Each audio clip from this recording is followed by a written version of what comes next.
Hi everybody and welcome to a new video. Today we are going to talk about Koji Shiraishi, one of the most underappreciated horror filmmakers of our time. More specifically, I'll be talking about the Senritsu Kaiki file Kowasugi film series, a series of 10 horror mockumentaries made between 2012 and 2023 by Koji Shiraishi. This might just be one of the best and most underappreciated film series of all time. This video is made with the intent of spreading the word about these awesome films and just to let you guys know about some pretty cool stuff. But before talking about the films in the Senritsu Kaiki film series, I wanted to introduce the director because I think that most of you watching will find his filmography and his style of work very interesting.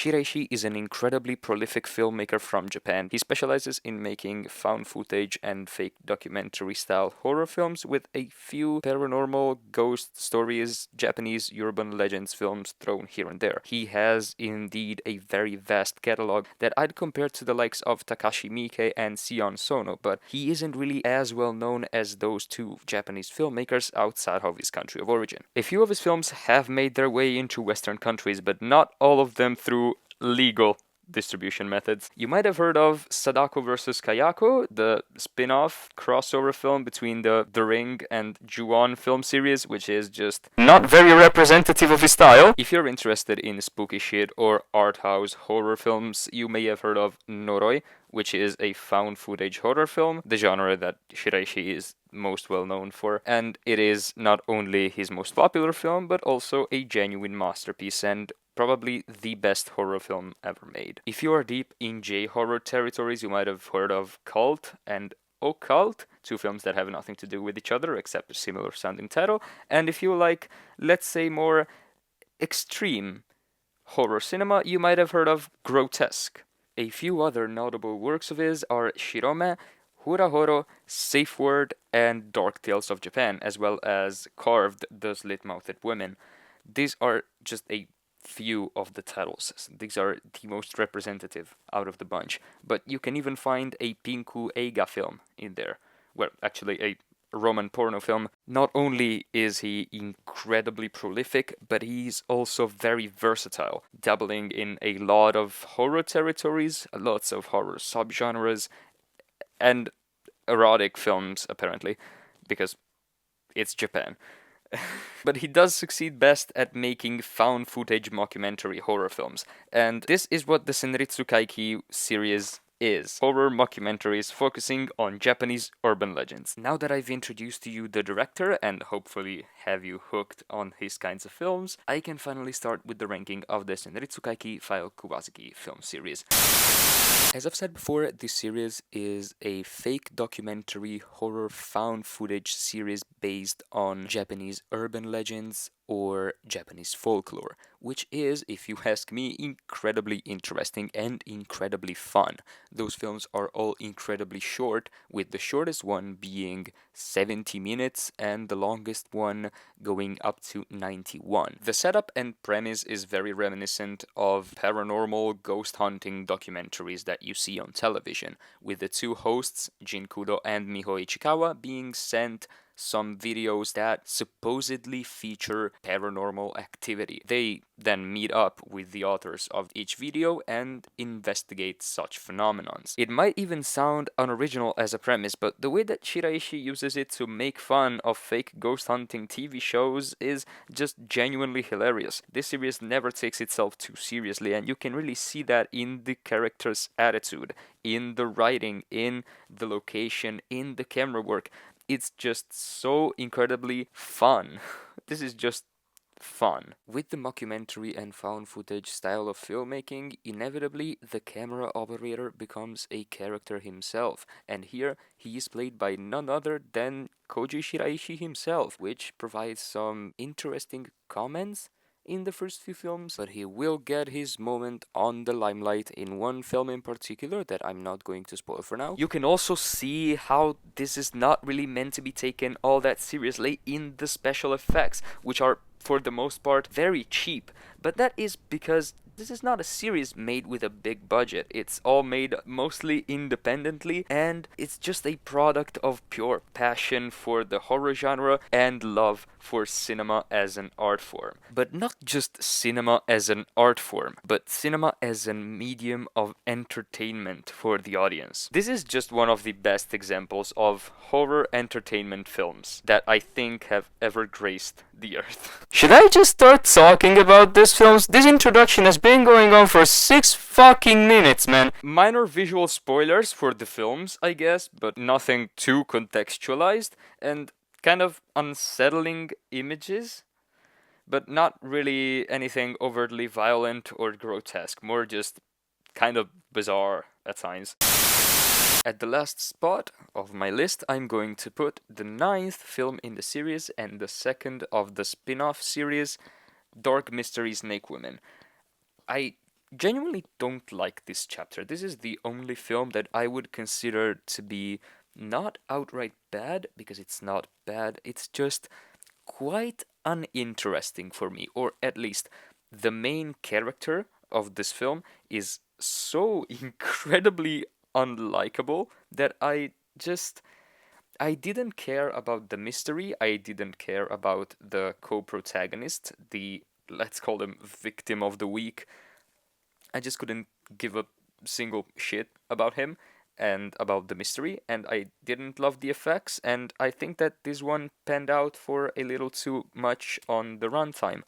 Technically speaking, it's standard. Like, it's well made and generally okay, but it's not as excellent or as boundary pushing as some other chapters in the series. I think that this might just be one of the more low-key chapters, maybe one of the calmest films in the series.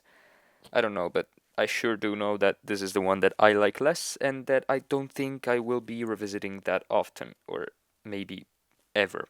Not because it's bad, but it just doesn't really appeal to me.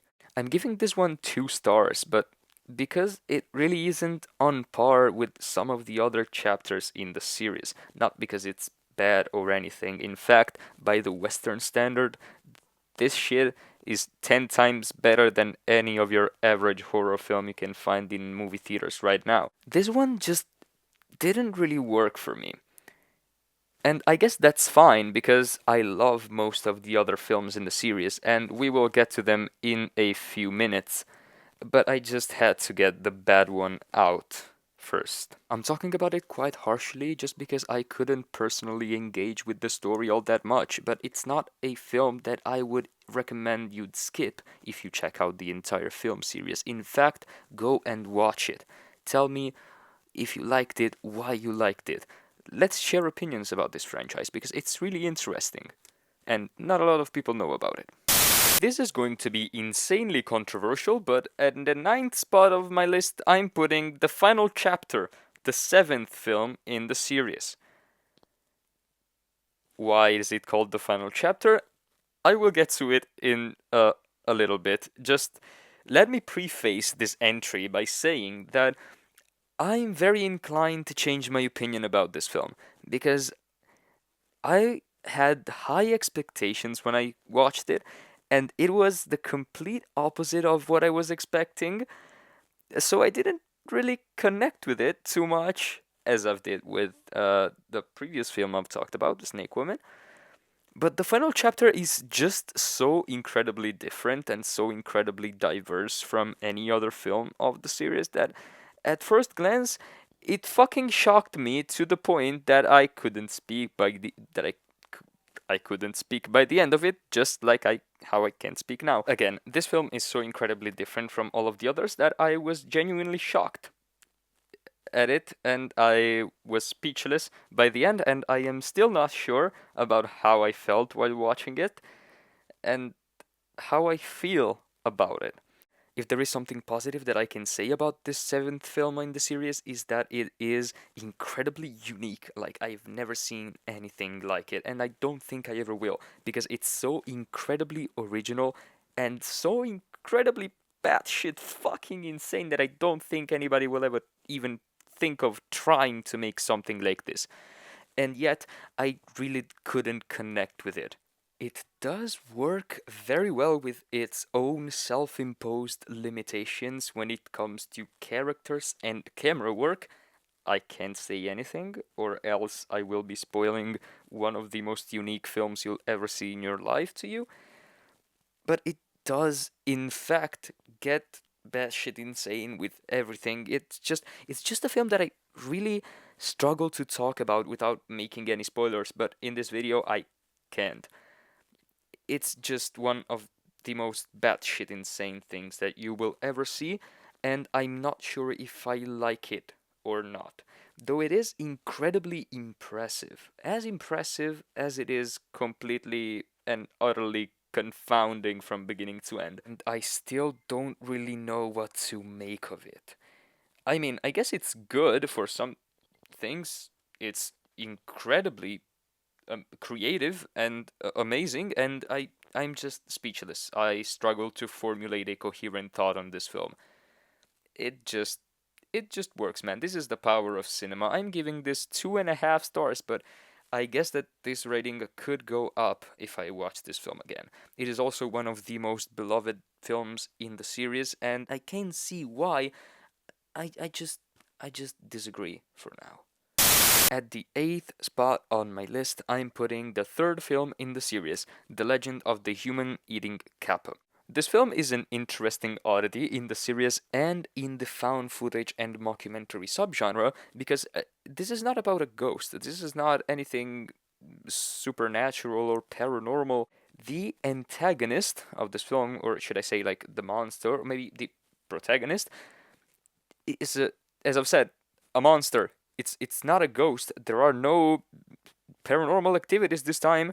It's just a fucking yokai that eats people and lives in a lake. It is very interesting for a found footage mockumentary film to present its antagonist as a proper monster and not a ghost, especially if your premise is to mock the ghost hunting TV shows. But still, this is one of the weakest chapters, mainly in fault of the fact that this film isn't really creepy or scary. I mean, there are a few interesting sequences and scenes, like the bare chested, naked Jin Kudo playing a fucking improvised Tekken match against the fucking monster in the natural green of the video camera's night vision, but this chapter I'd say is more funny than outright scary or creepy. It leans more towards the comedic side of the series that will be expanded on later in future chapters, like Chapter 7. The visual effects are mostly practical this time with very little digital interventions, and therefore they are very solid. They are less cheap than the other chapters, which use lots and lots of digital. Though I wish the dead bodies in the film weren't pixelated. The monster's design is really cool, and as always, from the technical standpoint, it's great. The camera work is genuinely amazing, the sound work is good, the editing is good. This time, my issue is with the writing. The new characters introduced in this chapter, the young couple, the characters of Kenta and Yuri, are just dull. They're kind of nothing characters that aren't really compelling or interesting. They're not even annoying. They're just there. Yuri screams a lot, I guess, but Mio Ichikawa also screams a lot, and she screams better than Yuri, so it's really nothing new. The character of the farmer is another one that I don't really understand. I mean, it isn't that good. He's just kind of there. He has his own backstory, but it's only inserted in this film so that he doesn't come out of nothing to be a deus ex machina by the third act. It's just one of the less interesting chapters in the series when it comes to outside characters. As a horror film, though, it works enough. It has a few interesting scares, but as I've said before, it leans more towards the comedic side. The horror parts don't take themselves too seriously, but the tension building is there. It is entertaining and it is well paced. It has a few nice scares, but I don't really care about this chapter. I don't hate it, but it won't be one of my most rewatched films of the series. It's kind of mediocre and unexciting at worst, especially when we are considering the series as average. I swear I will talk about good films in this video, just wait. Although, it has that one Jinkudo Tekken match scene in the dark, which is just pure comedy gold, and I love it, and just for that, it deserves half a star more. It's 3 stars. At number 7 on this list, I'm putting Chapter 8 of the series and the first of the 2 spin off series, Fear Adventure Kokuri-san, which is probably one of the most representative chapters of the series. Batshit insane effects, cool writing, nice pacing, kind of low key atmosphere, just basic paranormal stuff, but handled so very well by Koji Shiraishi's handheld camera technique that it's genuinely very cool and very interesting to follow from beginning to end. It also balances out humor and horror in such a nice way. I just can't help but enjoy some parts of this film and also not enjoy all that much others, like the garlic. If you've seen this film, you know what I'm talking about. That is just fucking stupid. I didn't like that. But overall, it's not a bad chapter. It's solid, it's nice, it's very entertaining for what it's worth, and kind of cool. This is just one of the films in the series that I don't have particular feelings about. I like it, yes, but I genuinely can't stand the garlic thing. Without spoiling anything, like that is just stupid. That is way too stupid, even for this series' standards. That is incredibly dumb, or I just hate having fun. I don't know which of these two. I'm giving this 3 stars. As you can tell, I didn't even write down anything for this chapter just because it's lukewarm. It's good. We're getting to the good shit, I promise. I think it's time that we talk about the kind of timeline of these films, or at least, I mean, how they're divided and what they mean to each other. The first 7 films of the series are connected to each other. Films 8 and 9 have the subtitle. They are a kind of separate series, and the 10th film, which has no subtitle, is kind of a standalone spin off film. In between each film, except for the final 2, there is a tiny little short film, or sometimes even 2 short films, that may or may not connect to the shared universe, but are fun to watch nonetheless. At spot number 6 in my ranking, I'm putting the second film in the series, The Shivering Ghost. My notes here are very outdated, so I'll try to correct them as I speak. The second film in the series is cool, but is somewhat boring and unengaging in its second half. This is what is written here, it's not necessarily true. The more that I think about it, the more I actually like the approach that this chapter takes to its narrative, because it builds a lot more on the documentary parts and less on the scary ones, like future chapters will do. It does introduce a bunch of recurring elements, which I really enjoy, but it slows down consistently during its second half. Again, not something that is in any way an issue for me. In fact, again, I really like it. Though this film does gain its momentum back again during the final few minutes, the writing is still kind of janky at points. In fact, this chapter has some kind of unconvincing scenes, or just plain unnecessary, like that plot centric, minute long, incredibly and unexpectedly very graphic breast fondling sex scene, which is just way too long and way too uncomfortable to watch, and it just can't be skipped because it's relevant to the plot and it's relevant to the climax. The climax, again, is incredibly complex, just a tiny bit too convoluted, maybe, for some people to fully experience. The plot just derails halfway through this film and abruptly changes focus and subject, enough for the spectator to lose at least some interest in what he's seeing. I understand the introduction of these kind of lore elements and the build up to the climax, the very slow build up to the climax, but the main mystery of this entry is just there to serve as an introduction to the less interesting second half, and it never reaches a truly satisfying conclusion. The shivering ghost is a goddamned MacGuffin. I'm talking about this film like it's the dullest thing in the universe, but it's not. It's actually quite good. It has its fair few moments of genuinely scary stuff. Interesting scenes, very cool camera work.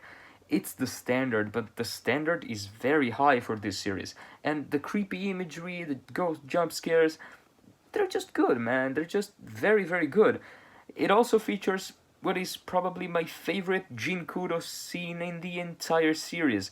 Yes, I'm talking about the one where he slaps people, which genuinely doesn't narrow down the amount of Jinkudo scenes, but it's that one. It's gorgeous, it's beautiful, it's just hilarious front to back. I love it. Some of the effects here are kind of janky, but it's not anything negative. Again, they are meant to be cheap and kind of hilarious to watch. This one is kind of two films in one, almost as if Shiraishi wanted to make two films, but just packed it into 70 minutes of runtime. It's not as engaging as it could have been, it just packs way too much. But it's still very interesting nonetheless. It's a weird one, but it's not bad, not at all. I recommend it. Genuinely, I do. It sounds like I hate it, but no, I actually quite like this one. It's 3.5 stars.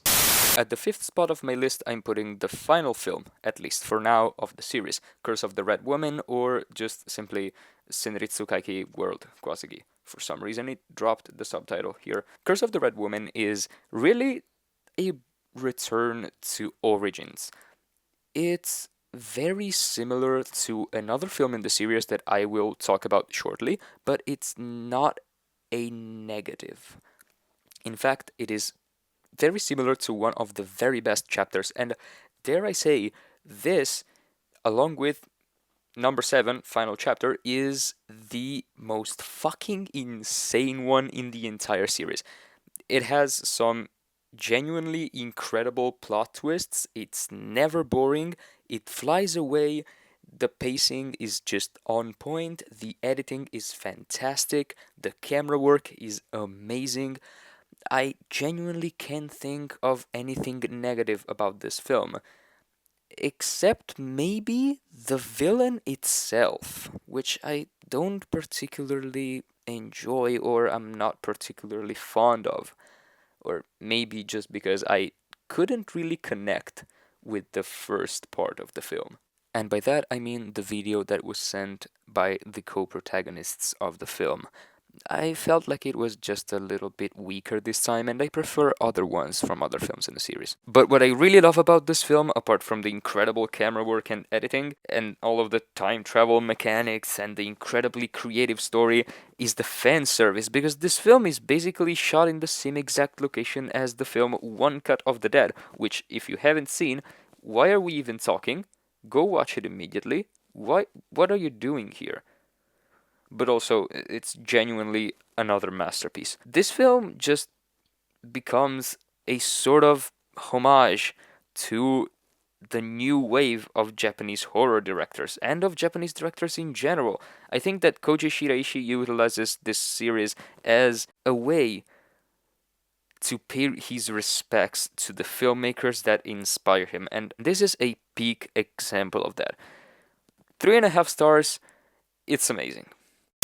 Barely missing out on the podium, we have the fifth film in the series, The Preface, The Ghost of Yotsuya. I fucking hope I pronounced that correctly. I probably butchered it like I butchered every single Japanese word in this video. This fifth chapter is sort of a return to the more ghost-focused chapters like the first and the second film, and it's quite good. It's solid, it's not one of the best, but simply because it isn't as batshit insane as I like my Senritsu Kaiki series films to be. But we do get some character development for the female co-lead, Miho Ichikawa, which was just there screaming for 4 films, and now she is, in fact, a whole-ass character. Fucking finally. She's basically the protagonist of this film, and although we do not get a lot of psychological in-depth exploration of the character, we are still treated to a very interesting performance by her.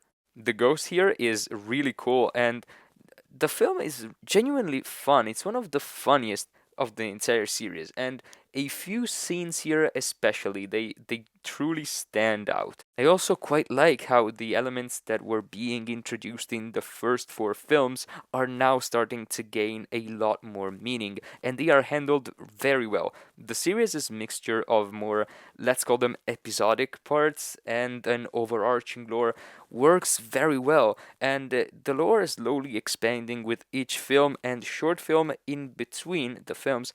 I haven't talked about them yet. Again, it's really interesting and just straight up cool. I love it. I wish that the character of the director and the film within a film concept were explored a bit more, but I genuinely enjoy this film as it is. I would have liked to see more of that, but not having it is not an issue. The first scene of this film, again, is absolutely hilarious. It's just a commercial for the other films in the series, and kudos saying that the sales are not enough to pay the employees. It's just one of the best opening scenes of the series, at least one of the funniest. This chapter is overall quite fun. It has the usual impressive camera work, editing, and cheap and yet very charming visual effects that make the series so good, so iconic, so memorable, and it does not lack anything in any aspect. It's solid, it's intense, it's funny, and climactic. I like it a lot. Not one of the truly best ones. Again, it's just missing out of the top three, but it's good. It's really, really good. 3.5 stars. Chapter 6, simply titled The Most Terrifying Movie in History, which debuted in theaters, as this series was originally straight to DVD, and this is actually the first proper film to get a theatrical distribution, is one of the most action-packed chapters in the entire series. Not to mention, one of the most, like I haven't said it enough in this video, batshit insane chapters of the series. It features a wide variety of characters, all of which are involved in the main action of the film, and it's incredible. I think that this just be one of the best paced chapters, and also, again, one of the most insane ones, because as a Letterboxd user points out, this one surely goes some places, huh? I have no words to describe this one. You'll just have to see it to believe it. But it really is one of the coolest ones in the series. I feel like I'm constantly repeating myself throughout this video because every film is cool, every film is batshit insane, but that's what they are, and I can't hide it, and I can't find any synonym for fuck's sake, but you have to stick with it, I'm sorry. And yet, the Haunted Village, as I like to call it, because with the theatrical thing it gets kind of boring every time to mention the title, is one of the coolest things ever. It has some genuinely creepy imagery, it has some very intense moments. There is just so much going on in this film that you genuinely don't ever know where it's going to go with its plot, and it's really interesting to follow. It's one of the most intriguing chapters, I'd say. It is also kind of the final form of the senritsu kaiki formula, and it is basically a show off of what this series is at its core. Batshit insane ghost huntings that delve into unexpected territories, and in this case in particular, pack some really unexpected emotional punches into your face. 4 stars.